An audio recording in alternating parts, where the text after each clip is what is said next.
죽는 거예요. 하나님의 말씀, 그 말씀에 이렇게 해야 산다 그래서는 그렇게 하는 게 사는 거고요. 그렇게 안 하면 죽는 거예요. 죽는 거. 에스겔 18장 19절이요. 시작. 그런데 너희는 이르기를 아들이 어찌 아버지의 죄를 담당하지 아니하겠느냐 하는도다. 아들이 정의와 공의를 행하며 내 모든 율례를 지켜 행하였으면 그는 반드시 살려니와. 속담에 그런 얘기가 있었어요. 아버지가 신포도를 먹었기 때문에 아들의 이가 시리다. 무슨 얘기냐면 아버지가 죄를 지어서 그 아들도 벌을 받는다.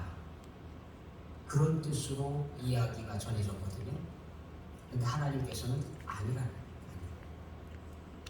아버지가 죄를 지어서 그 아들이 벌을 받는 게 아니고 그 아들도 같은 성향을 가지고 또 같은 죄를 짓고 있다는 거죠. 그러니까 받는 거지. 아버지가 악한 분이다. 아들이 선에서 아버지의 행위를 보고 나는 저렇게 살지 말아야 되겠다. 그리고 죄를 범하지 않습니다. 그러면 아버지 죄값을 아들이 벌을 받느냐? 아니라는 거예요. 속담이 잘못됐다. 너희들이 떠들고 있는, 너희들이 주장하고 있는 게 그게 잘못됐다. 그 얘기예요. 다 각자 자기 선택에 의해서 책벌을 받기도 하고 그러는데, 문제는 성향상 아버지가 예를 들어서 알코올 중독자다. 그러면 그 자녀들도 알코올 중독자가 될 확률이 높은 거죠. 왜냐하면 보고 배우니까 매일 보고 아버지가 악을 저지르는 모습을 봤습니다. 그러면은 아들이 악을 저지를 가능성이 높은 거죠. 그래서 그대로 따라가기가 쉬운 거죠. 하지만 100% 그렇습니까? 아니거든요. 열왕기서 읽어보세요. 선한 왕 밑에 악한 왕이 태어나고요. 악한 왕 밑에 선한 왕이 태어나게 법칙 없습니다. 법칙이. 몇 명 걸러가면 몇 대 걸쳐가면 다시 정하는 그런 것도 없어요. 아무 법칙이 없어요. 아무 규칙이 없어요. 다 각자 선택하는 거예요. 내가 주변에 악한 사람들을 보면서도 그 길을 피하고 사는 사람이 있고, 내가 주변에 선한이라는 사람들 잔뜩 있는데도 불구하고 악한 일만 본받아서 사는 사람이 있고, 전부 개인의 선택입니다. 가족끼리도 그렇고, 가족 안에도 성향은 있을 수 있어요. 성향. 하지만 그걸 다스리고 변하고 하는 건 각자예요. 자기 죄로 인해서 책벌을 받습니다. 자기의 선택에 의해서 하나님의 벌을 받습니다. 4. 하나님의 말씀은 반드시 이루어진다. 그러므로 잘 지키고 이행해야 한다. 하나님의 말씀이 반드시 이루어진다. 천지 창조하신 말씀을 읽으면서도 믿지 못하는 사람들이 있어요. 아니 그게 말씀이 있으라 하면 있을 수 있느냐. 그런데 창세기 1장 1절 이하의 말씀, 하나님께서 천지를 창조하신 그 말씀을 믿으면 나머지 66권은 전부 다 믿어요. 못 믿을 게 하나도 없어요. 다 아멘이에요. 다 아멘. 근데 창세기 1장 1절 이하에 태초에 하나님이 천지를 창조하셨다라고 하는 이 말씀을 믿지 못하면 성경에 중간중간에 전부 걸려는 거죠. 걸림돌이. 하나님의 말씀은 반드시 이루어진다. 우리에게는 이 믿음이 있습니다. 왜냐하면 하나님께서 천지를 창조하신 역사를 우리가 알기 때문에 하나님께서 말씀하시면 그대로 된다. 누가복음 1장 45절이요. 시작. 주께서 하신 말씀이 반드시 이루어지리라고 믿은 그 여자에게 복이 있도다. 누가 됐든 여자가 됐든 남자가 됐든 마찬가지입니다. 하나님께서 말씀하신 대로 그대로 이루어진다라고 믿는 사람은 복이 있다. 사실 마리아도 그랬죠. 주의 계집 종명이 그대로 이루어지이다 그랬죠. 하나님께서 말씀하셨어요. 불가능한 얘기예요. 남자를 알지 못하는데 어떻게 아이를 낳아요? 말도 안 되죠. 그런데 하나님께서 말씀하셨으면 그대로 될 줄로 믿습니다. 그렇게 고백했거든요. 이게 얼마나 위대한 신앙 고백입니까? 우리의 이성, 합리, 판단, 경험 다 뛰어넘어 주께서 말씀하시면 그대로 될 줄로 믿습니다. 이게 우리 믿음이에요. 내가 생각할 때는 불가능, 말도 안 되는 얘기, 이해할 수가 없어요. 하지만 하나님께서 말씀하신 거면 그대로 될 줄로 믿습니다. 이렇게 되는 거예요. 그래서 이렇게 하나님께서 말씀하신 대로 그대로 될 줄로 믿는 그것이 바로 복 있는 사람이다. 복이 있다. 둘, 하나님께 대한 의무를 게을리하지 말아야 한다. 인생이 하나님을 영화롭게 하는 게 우리 근본 목적인데, 하나님의 일, 하나님께 대한 의무, 우리가 마땅히 지켜야 하는 것, 그걸 게을리하면 안 된다. 1. 게으름은 곧 죽음이다. 잠언 19장 15절 시작. 게으름이 사람으로 깊이 잠들게 하나니 태만한 사람은 죽일 것이니라. 말씀, 하나님의 말씀을 따르는데 게으른 사람은요, 결국 깊은 잠에 빠지는 게 사실 죽음입니다. 태만한 사람은 굶주린다. 먹을 것도 제대로 구하지 못해요. 잠언에 보면은 게으른 사람의 이야기가 종종 튀어나오거든요. 어느 정도로 게으르냐? 상에 숟가락을 들고 밥을 떠서 입으로 들어올리는 게 괴로워가지고 숟가락을 꽂아놓은 채 괴로워한다.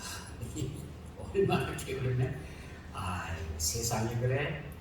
배고픈 사람이 먹을 거 앞에 놓고 그거 주워 먹을 생각을 안 하고 그런다는 게 말이 안 되지요.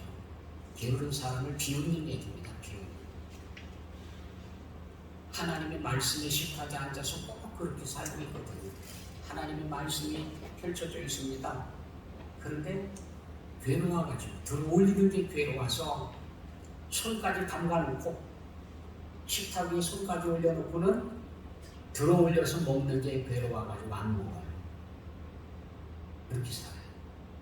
게으름이죠. 영적 게으름, 그건 뭐 죽음이다. 죽음. 사실 육체가 굶주려가지고 배가 고프면 그럴 사람은 없죠. 아무리 게으른 사람이라고 하더라도 그래, 그거 들어올리는 게 괴로워서 굶어 죽는 사람 봤습니까? 육체적으로는 불가능한 얘기예요. 영적인 얘기를 하고 있는 거거든요. 영적으로는 사람들이 육체처럼 그렇게 민감하게 반응을 못해요. 그러니까 자기 영에 굶주려서 지금 죽어가고 있는데도 몰라요. 못 느끼는 거예요. 영양실조에 걸려가지고 빈혈에 걸렸어요. 영혼이 비실비실해서 아무 일도 못해요. 영혼이 생각도 못하고 행동도 못하고 아무것도 못해요. 평안도 없고요. 아무것도 없어요. 그런데도 몰라요. 그런데도 자기 영혼이 지금 얼마만큼 심각하게 지금 병들어 있는지 전혀 몰라요. 감각이 없어요. 감각이. 3. 주님을 섬길 때는 부지런히 섬겨야 한다. 이게 좀 미움 받침입니다. 섬겨야 한다. 섬겨야 하고 되는. 주님을 섬길 때는 부지런히 섬겨야 한다. 로마서 12장 11절입니다. 시작. 부지런하여 게으르지 말고 열심을 품고 주를 섬기라. 자, 주님을 사랑하는데, 주님을 섬기는데 어떻게 섬겨야 되느냐? 부지런해라. 믿음의 자녀들은 사실은 부지런해요. 체력 재단 쌓는 것만 보더라도 알 수 있어요. 다른 사람들 다 움직이지 않는 시간에 하나님의 자녀들은 움직이고 있거든요. 새벽 일찍부터 움직이거든요. 역사적으로 매번 그래왔습니다. 어느 나라가 됐든 하나님의 자녀들은요 부지런하여 게으르지 말고 하나님의 일을 하는데 특별히 부지런하지 않으면 하나님의 일할 시간이 안 나와요. 이거 하고 저거 하고 그러고 하나님의 일할 시간은 안 나와요. 하나님의 일을 하려고 하면 부지런해야 됩니다. 부지런해야 됩니다. 어떤 때는 다른 사람보다 2배 일해야 될 때도 있어요. 주의를 지키기 위해서 어쩔 수 없을 때가 있습니다.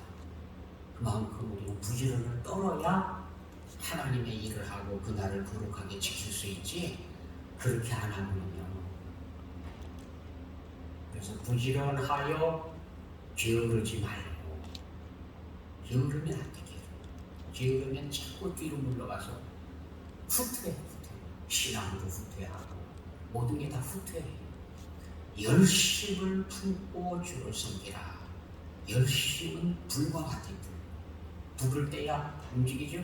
자동차로 불이 붙어야, 그래야 부릉부릉 하고 좀 힘을 써서 움직이지 않습니까? 하나님의 백성들도 그래요. 열심에 불이 붙어야 이게 좀 추진력이 생기고 힘이 나고 그래요. 열심히 식어지면 힘을 써도요 힘이 안 나요. 재미가 안 나고 힘이 안 돼요. 어렵습니다. 힘이 듭니다. 열심을 품고 주를 섬기라. 우리가 봐도, 우리가 옆에서 봐도 열심을 품고 주를 섬기는 것과 열심 없이 끌려가는 것하고는 벌써 태도가 차이가 있거든요. 자세가 차이가 있어요. 자세. 눈빛이 다르고 손발이 움직이는 게 달라요. 그런데 주님께서 모르시겠습니까? 주님께서 보고 계시면 다 아시죠. 그런데 주님께서 말씀하십니다. 부지런해라. 게으르지 말아라. 열심을 품고 주를 섬겨라. 4. 게으른 자에게서 떠나야 한다. 사실은 게으른 사람 가까이 있으면 같이 불평하는 사람 가까이에 머물러 있으면 자기도 모르게 불평하는 사람이 뒤로 있어요. 감사하는 사람하고 늘 가까이 지내면 자기도 모르는 사이에 감사하는 사람이 되어 있어요. 교회 일도 가만히 하면서 보면 그렇습니다. 부정적인 생각을 품은 사람하고 가까이 지내면 누가 더 영향력이 클 것 같아요? 암만 힘이 강해도요, 긍정적인 사람의 영향보다는 부정적인 사람의 영향력이 더 커요. 그쪽으로 기울어지도록 되어 있습니다. 과일이나 음식물들도 건강한 것과 그렇지 않은 것을 놔두면 이쪽에 오염돼서 이것도 빨리 상하지, 정상적인 것 때문에 상했던 게 다시 돌아오면 되지 어렵습니다. 그게 자연의 법칙이에요. 자연의 법칙. 데살로니가 후서 3장 6절 시작. 형제들아, 우리 주 예수 그리스도의 이름으로 너희를 명하노니 게으르게 행하고 우리에게서 받은 전통대로 행하지 아니하는 모든 형제에게서 떠나라. 왜요? 물들거든요. 영향을 받거든요. 같이 지내면 영향을 받거든요. 같이 그렇게 되거든요. 그러니까 가급적이면 그들에게서 떠나라. 영향을 받지 않으려고 최대한 준비를 해야 돼요. 자기 자신을 최대한으로 지켜가야 됩니다. 그래야 영향을 불타게 되는 겁니다.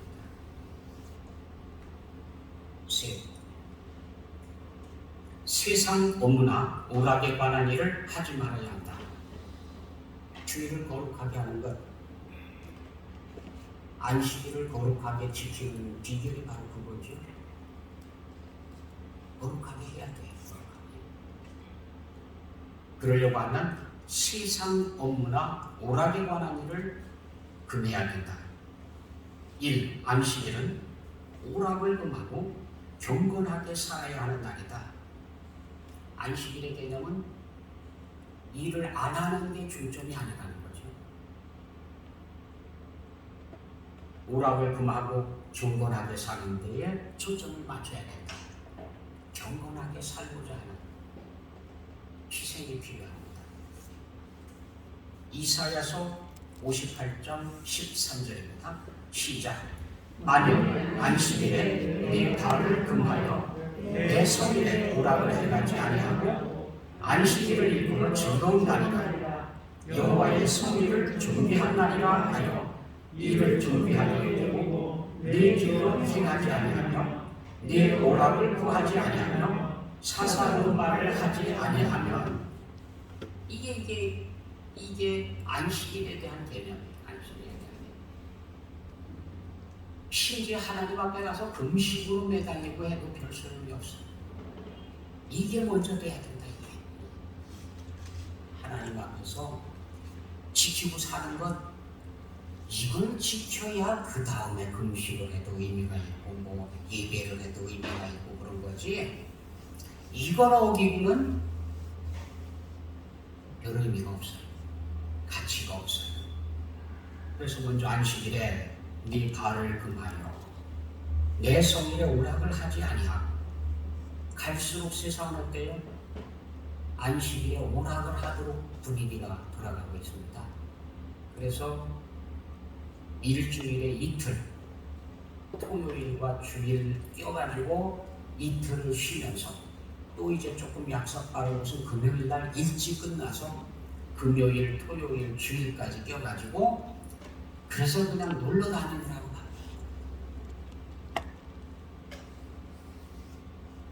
쉬는 날을 하루도 더 줬기 때문에 그날 충분히 쉬고 안식일에는 하나님께 예배하고 거룩하게 살고자 몸부림치고, 그게 아니에요. 지금 충분히 그럴 시대가 됐습니다. 그렇게 기회를 줬습니다. 그런데 안 그래. 오히려 반대로 가고 있어요. 반대로. 그렇지 않을 때보다도 더 주의를 지키기가 어렵습니다. 왜 그러냐? 쉬는 날이 많아지다 보니까 계획도 많아지고 바빠져요. 더 바빠져요. 그래서 막 이번 주말에는 어디 가고 다음 주말에는 어디 가고 이 계획이 바빠가지고요. 주일을 거룩하게 지낼 시간이 없어요. 시간이 안 나요. 이런 계산이지만 실제 갈수록 점점 더 심해질 겁니다. 점점 더요. 그래서 네 발을 금하여 내 성일에 오락을 행하지 아니하고 안식일을 일컬어 즐거운 날이라. 안식일을 지키지 못하는 사람들이 볼 때 안식일은 부담이죠. 참 안 지키자니 껄끄럽고 지키자니 불편스럽고 참 이러지도 저러지도 못하고 참 껄끄러운 날이거든요. 그렇지 않고 하나님 만나는 날, 하나님께서 우리에게 복 주시는 날, 이 날을 즐거운 날이다 라고 표현을 하고 실제 즐거움을 찾고, 전에 그 말씀 드린 적이 있어요. 사람의 우리 인생을 좌우하는 가장 큰 영향력을 끼치는 기관이 있다고 했습니다. 그게 바로 좌뇌 속에 들어있는 언어 중추신경이란 말이에요. 여기에 우리를 다스려요. 놀랍게도 운동신경, 무술신경 뭐 다 많은데도 불구하고 언어 중추신경이 전체를 관장하고 있어요. 영향력을 제일 많이 끼치고 있어요. 운동하는 것도 그렇고요. 근육 움직이는 것도 그렇고요. 모든 통제를 다 언어 중추신경이 다스리고 있어요. 그래서 언어 중추신경만 긍정적으로 바뀌고 희망적으로 바뀌면요, 질병도 빨리 나요. 질병조차도 통제를 해요. 이 기가 막힌 일이에요. 그래서 지금은 언어 치료라고 하는 게 나왔습니다. 말하는 걸 치료하는 게 아니라 언어에 의해서 치료를 하는 게 언어 치료예요. 그 정도로 언어 중추신경이 모든 걸 다스리고 있더라. 이걸 밝혀냈어요. 그리고 실험을 한 결과 맞아. 아 진짜 그렇다 이게 진짜. 그러니 이게 말하고 생각하는 게 얼마나 소중합니까? 내 인생 전체를 다스리고 있으니까, 내 몸 전체를 다스리고 있으니까 이게 얼마나 귀한 일인지 몰라요. 그러니까 우리가 말을 하더라도 생각을 하더라도 벌써 안식일은 즐거운 날이다 생각을 하면 그날이 진짜 즐거워지고 복된 날이 되고 하나님의 은혜를 누리는 날이 되고 이게 방향이 바뀌는 거예요. 방향이. 근데 언어 중추신경이 벌써 아이고 또 주일이야 이러면 그날은 따라하는 거예요. 우리 인생 자체가 방향이 바뀌는 거예요. 그게 언어 중추신경에 있어요. 여기가 다 그걸 다스려요. 좌뇌 중에서 아주 작은 부분이에요. 그 작은 부분이 그걸 다 관장하게 되는 거예요. 결국 우리 인생은 거기를 위해서 좌우됩니다. 언어 중추신경이 결국 우리의 혀에게 명령을 내려서 이 말을 하라 하지 마라 그것까지 다 통제를 해요. 그러니까 언어 중추신경이 듣고 해석하고 그리고 내가 할 말을 정리해가지고 입에게 얘기해서 말하게 하는 것까지 다 그게 관장을 해요. 그 기능 중에 하나가 잘못되면 못 알아듣는 사람이고 그 기능 중에 잘못되면 말을 표현을 못하는 사람이에요. 알아듣기는 다 알아듣고 이해는 하는데 내가 뭐라고 표현을 해야 되는데 이 표현이 안 돼. 이 안 맞아가지고 표현이 안 돼. 언어 중추신경 중에 한 부분이 잘못돼서 그런 거예요. 이게 얼마나 중요한 역할을 합니까? 그러니까 안식일에 이 날은 즐거운 날이다 생각하는 생각부터가 벌써 그 날이 복된 날로 바꾸는 거예요.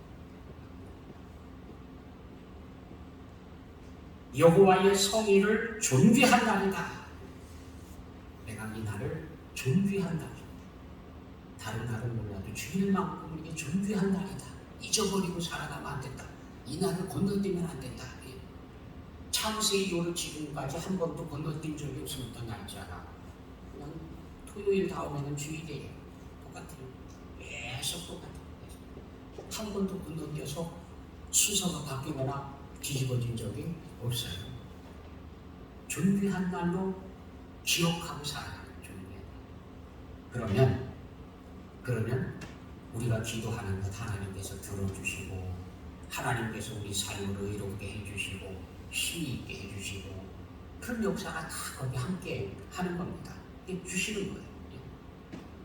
이 세상의 일은 근본적으로 악함으로 과감하게 떠나야 한다. 요한복음 7장 7절입니다. 시작. 세상이 너희를 미워하지 아니하되 나를 미워하나니 이는 내가 세상의 일들을 악하다고 증언하리라. 세상의 일은 악하다. 육신이 하는 육의 일은 악하다. 육의 생각도 악하다.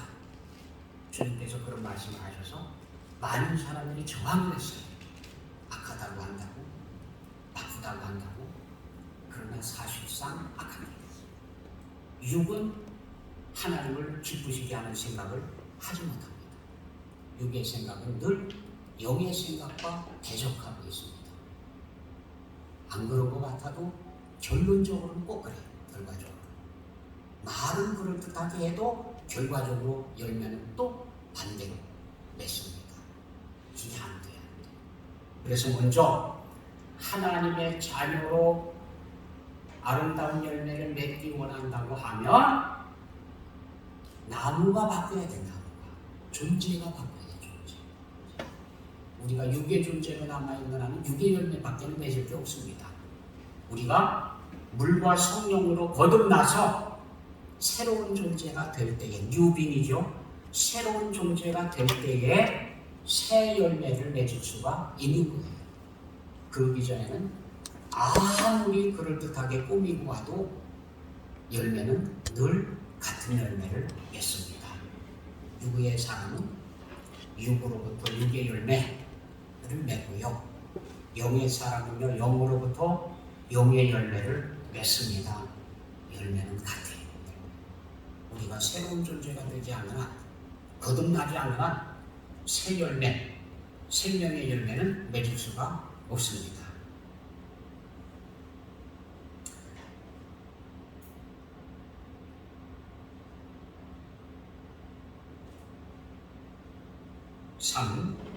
세상의 것은 하나님의 것이 아니다. 요한일서 2장 16절이요. 시작. 이는 세상에 있는 모든 것이 육신의 정욕과 안목의 정욕과 이생의 자랑이니 다 아버지께로부터 온 것이 아니요 세상으로부터 온 것이라. 자, 세상에 있는 것을 이렇게 정의를 내렸습니다. 세상에 있는 모든 것은 육신의 정욕, 안목의 정욕, 이생의 자랑, 세 가지로 정의를 내렸습니다. 세상에 속한 사람, 세상에 속한 사람이 추구하고 있는 가장 고상한 가치, 가장 선하고 아름다운 생각과 행동과 희생까지를 합쳐서 세 가지로밖에 정의가 안 돼. 아무리 포장을 잘해놔도요, 아무리 그럴듯한 포장지를 씌워놔도 육신의 정욕, 안목의 정욕, 이생의 자랑, 요게 요 안에 들어가 있어요. 그건 세상에 속한 거예요. 하나님께로부터 온 게 아닙니다. 자, 예컨대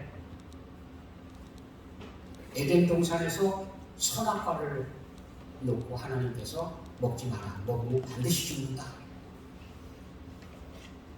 사탄이 와가지고 절대 안 죽는다. 결코 안 죽는다.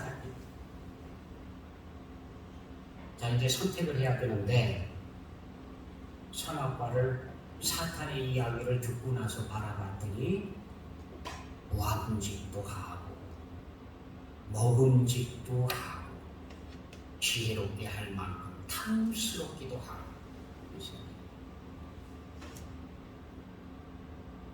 육신의 정욕, 안목의 정욕, 이생의 자랑이거든. 이거 같은 거예요.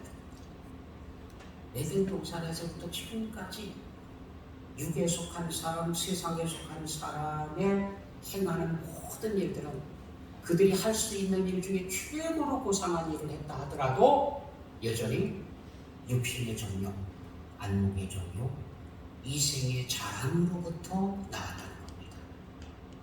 이것은 하나님께로부터 온 게 아니다. 결국은 우리를 파멸시키는, 멸망시키는 것입니다. 그 근원 자체가. 그래서 그 열매는 결국은 우리를 망하게 하는. 그러므로 잘 봐야 되잖아요. 세상이 우리를 미워하는 것도 성경은 그렇게 얘기하죠. 너희가 세상에 속했으면 세상이 너희를 사랑하거니와 너희가 내게 속해 있기 때문에 세상이 너희를 미워한다. 속한 세계가 다르죠. 생각하는 게 다르죠. 4. 우리는 하나님께 속하였으므로 세상의 것을 버려야 한다. 요한일서 5장 19절 시작. 또 아는 것은 우리는 하나님께 속하고 온 세상은 악한 자 안에 처하는 것입니다. 사실 세상이 하나님의 품에 있었습니다. 하나님의 품. 하나님께서 이 땅을 창조하시는 게 강복, 복을 내려주셨어요. 사람을 맨 마지막에 창조하시는 후에 사람에게 제일 먼저 해주신 게 복을 주셨어요. 하나님께서는 이 땅에 복받고 살기를 원하고 하나님의 은총 가운데 살아갈 수 있게 되기를 원하십니다. 베풀어 주시기를 원하십니다. 그런데 망가졌어요. 하나님의 뜻을 저버리고 하나님을 배반하고 하나님의 말씀을 팽개치고 그래서 결국 이 땅이 악한 세상이 됐습니다. 악한 자에게 속한 세상이 됐어요. 사탄의 지배 아래 이 세상이 들어갔습니다.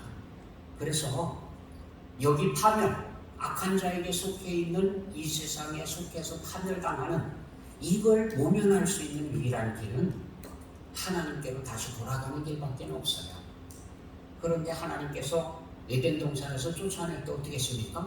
돌아올까봐 에덴을 다시 찾겠다고 허우적거리면서 나타날까봐 화염검으로 둘러놓고 천사를 지키도록 했습니다. 못 찾고. 그래서 우리가 못 찾는 거예요. 찾아가지 못해요. 돌아갈 수가 없어요. 이제는 예수님께서 오셔서 나를 따라가야 돼. 내가 가는 길을 따라서 가라. 그러면 복귀한다. 낙원으로 돌아갈 수 있다. 하나님 아버지의 집으로 데려가기 위해서 우리 가운데 찾아오신 겁니다. 그리고는 자 이제 출발합시다. 미련 떨지 말고 그 멸망하는 세상, 잘못된 세상, 악에 속해 있는 그 세상 거기에 너무 집착하지 말고 자 이제 일어납시다. 손 털고 일어나서 이제는 아버지의 집으로 갑시다. 그러고 우리를 데리고 가는 거예요. 그래서 예수님을 따라가면 그 길이 열려지는 겁니다. 찾아 들어가는 거예요. 근데 주님 없이는 그 길을 찾아갈 수가 없어요. 길이 열리지도 않지만 찾아갈 방법이 없습니다. 온 세상은 악한 자 안에 속해 있다. 우리는 악한 자에게 속해 있는 게 아니라 하나님께 속해 있다. 소속이 이제 달라졌죠. 그래서 성경은 우리를 하늘의 권속이라고 얘기합니다. 권속. 하늘에 속해 있는 사람이다. 주민등록증이 있는데 눈에 보이는 증이 아니라 우리 영적으로 가지고 있는 우리의 주민증은 하늘에 속해 있는 하늘의 시민권을 갖고 있습니다. 하늘의 시민권.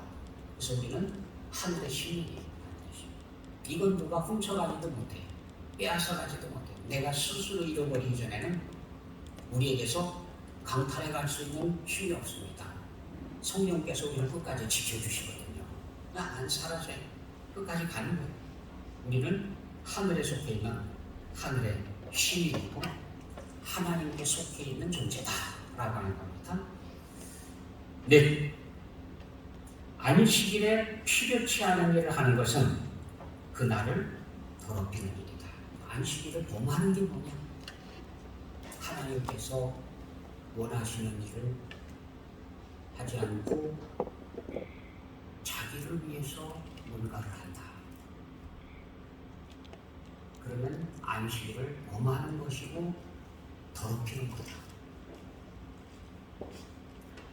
1. 그리스도인은 거룩하고 속된 것을 구별하는 지혜가 있어야 한다. 하나님의 자녀들은요, 뭐가 거룩한지, 뭐가 시크한 건지, 속된 것인지, 거룩한 것인지를 구별할 줄 알아야 된다. 구별을 못하면 피할 수도 없지 않습니까? 구별할 수 있어야 된다. 예를 들면 그거죠. 짐승 중에 정결한 짐승과 부정한 짐승이 있습니다. 차이가 뭐예요? 정결한 짐승은 하나님 앞에 제물로 드릴 수 있는 거고, 부정한 짐승은 하나님께 제물로 바칠 수 없는 거예요. 정결한 것과 부정한 것을 구별할 수 있어야 된다. 생활도 그렇습니다. 어떤 게 정결한 거고 어떤 게 부정한 건지를 구별할 수 있어야 됩니다. 그래서 우리가 부정한 데는 참여하지 말고, 가려고 하지 말고, 발을 금하고 그래야 되는 거 아니에요? 정결한 일에는 자꾸 쫓아다니고 배우고 익혀야 되는 거고요. 그렇거든요. 구별할 수 있어야 된다. 1. 그리스도인은 거룩하고 속된 것을 구별하는 지혜가 있어야 한다. 그리스도인이라고 하면, 크리스찬이라고 하면 거룩하고 속된 것을 구별할 수 있어야 된다.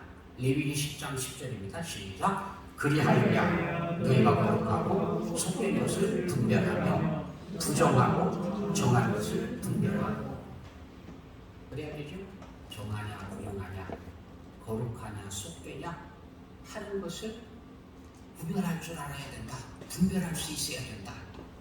구별해야 된다. 이거 모르면 어기게 되는 거죠. 아니, 어기는 줄도 모르는 거죠. 어기면서도 그렇게 돼요. 그러니까 구별할 줄 알아야 된다. 2. 성과 속을 구별할 수 있는 능력을 배워서 안식일을 더럽히지 말아야 된다. 안식일을 더럽히면 안 된다.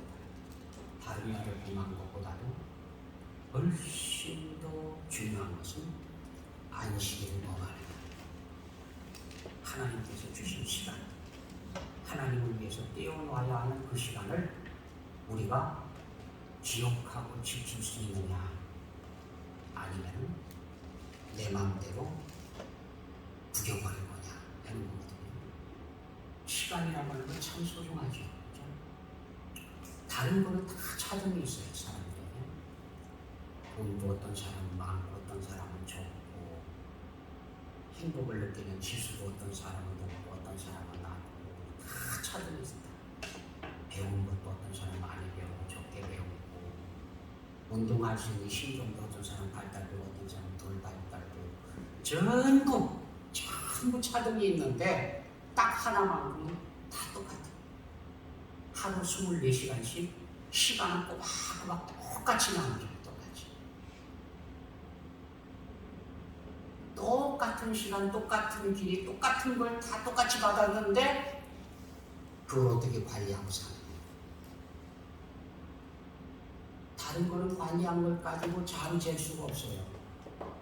다 차등이 있으니까, 전부 다르니까, 수준이 다르고 생각이 다르고 다 다르니까. 그런데 시간만큼은 공정해 똑같이 받아가지고 똑같이 쓰는데 하루 24시간 똑같이 받아가지고 그거 뭐 다음 날로 넘길 수 있습니까? 하루 24시간은 그날이면 다 사라져요. 아무리 아끼고 아껴도 그날이면 다 사라져요. 다음 날은 또 24시간이 입금됩니다. 그 다음 날은 또 다른 24시간이 또 입금됩니다. 똑같이 24시간을 가지고 어떻게 쓰고 있느냐. 그 중에도 인생의 길이로 볼 때에 안식일, 일주일에 하루씩 안식일을 넣어놨어요. 거룩한 날. 그래서 이 날을 거룩하게 지키는 것, 이게 바로 하나님의 자녀들이 해야 할 일이에요. 하나님의 자녀라고 하면 가장 신경 써야 되는 게 그거예요.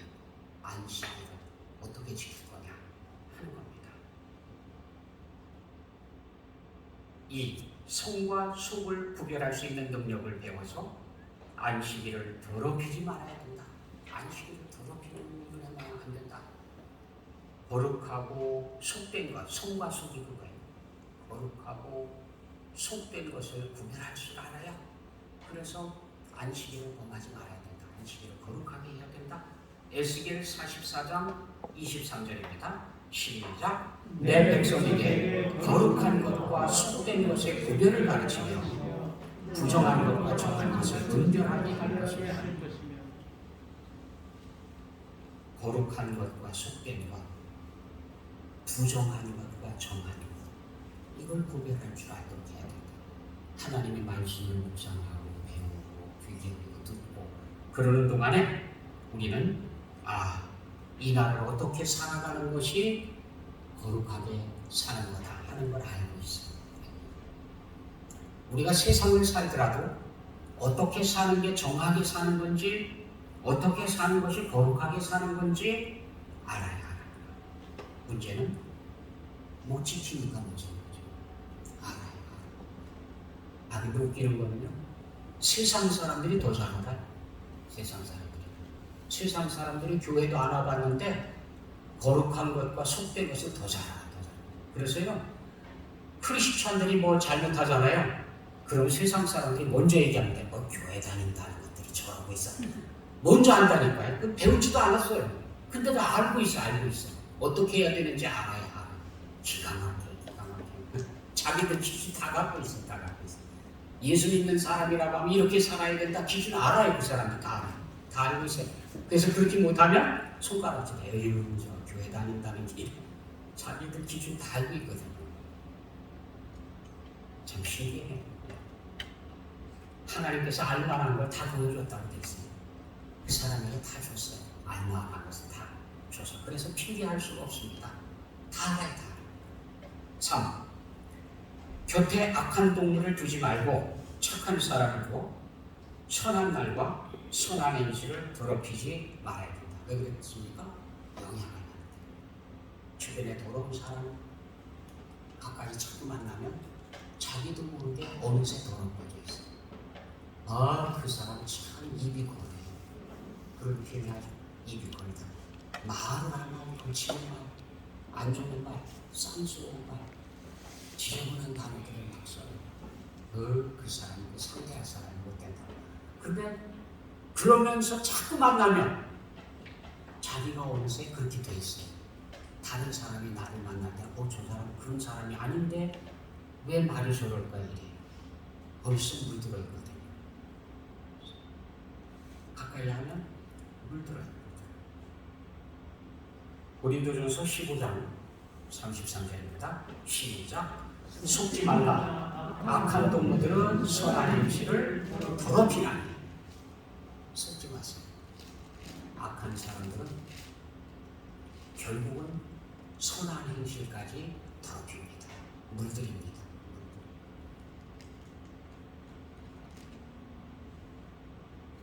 아이들 보고 얘기할 때 그래요. 친구를 찾아가더라도 오락실로 찾으러 가지는 말아요. 거기 한 번 드나들고 두 번 드나들면 거기 가서 앉아있게 되거든요. 그거 안 돼요. 안 돼요. 안 닿았어요. 노름하는 친구 찾으러 노름판에 찾아가지 말아야 돼요. 그것처럼 어리석은 게 없어요. 거기 한 번 가서 앉아있고 두 번 가서 앉아있고 하다 보면은 그 다음에는요 꾼이 돼 있어요. 꾼이 돼 있어요. 속지 말아요. 악한 동무는 선한 행실을 더럽힌다. 성경에 우리가 그거 살펴봤었습니다. 옷자락이 거룩한데 그 옷자락에 고기가 닿으면 그 고기가 거룩하냐 아니냐, 속된 곳에 닿으면 그건 속된 거냐 아니냐,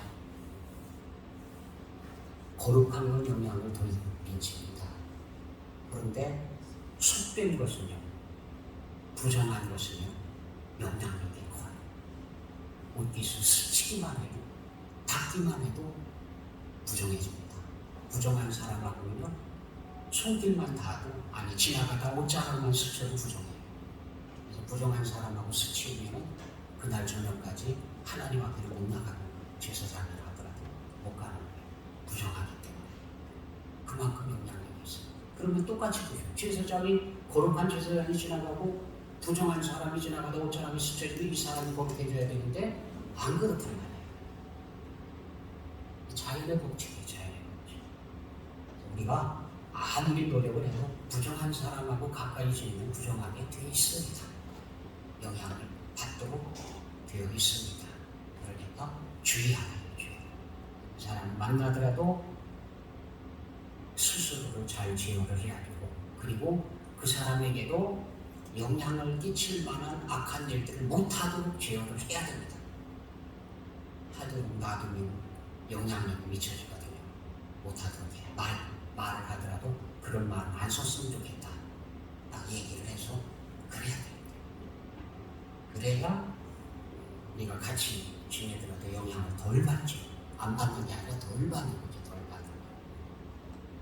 그렇지 않으면 속지 말아라. 악한 동무들은 선한 행실을 더럽히나니. 그렇습니다. 자, 어떻게 하면 안식으로 거룩하게 지켜갈 것이냐. 숙제로 알고 있어야 됩니다. 다음 주에 한 번 더. 다음 주에 한 번 더. 예, 아무튼 안식일을 지켜가는 것에 대해서 한 번 더 공부를 하겠습니다. 말씀을 통해서 안식일을 거룩하게 지켜가는 것에 대해서 우리가 깊이 숙지하고 분별하고 하나님의 백성으로 멋지게 살아갈 수 있었으면 좋겠습니다. 기도하겠습니다. 사랑의 아버지 하나님, 이 시간에도 함께해 주신 하나님 감사합니다. 주의 말씀 안에 있게 하심도 감사드리며 저희의 거룩한 백성도 거룩한 나를 지켜가게 해주심도 감사합니다. 우리가 하나님의 사랑받는 자녀들로 거룩한 삶을 이어갈 수 있도록 은혜를 베풀어 주시고, 특별히 안식일을 거룩하게 지킬 수 있는 주의 백성들로 살아가게 하여 주옵소서. 예수 그리스도의 이름으로 기도드립니다. 아멘. 찬송 419장입니다.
모시기를 원하노라.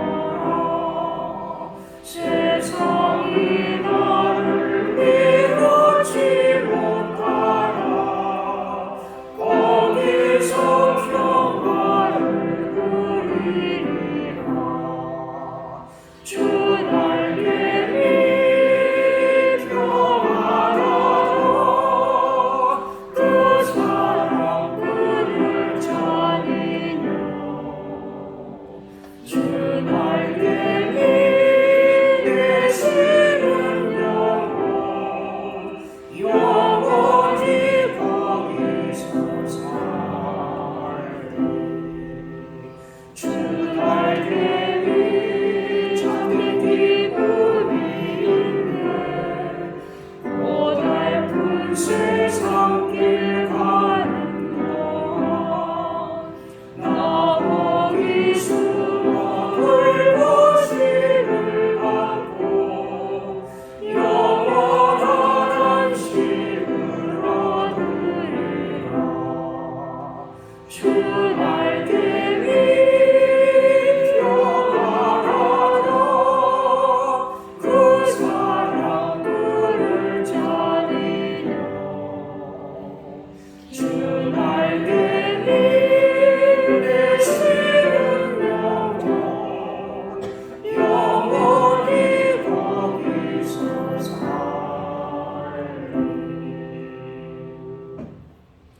주의 사학행동을 통해서 주시는 하나님의 은혜를 누리며 사는 여러분 되시기를 원합니다.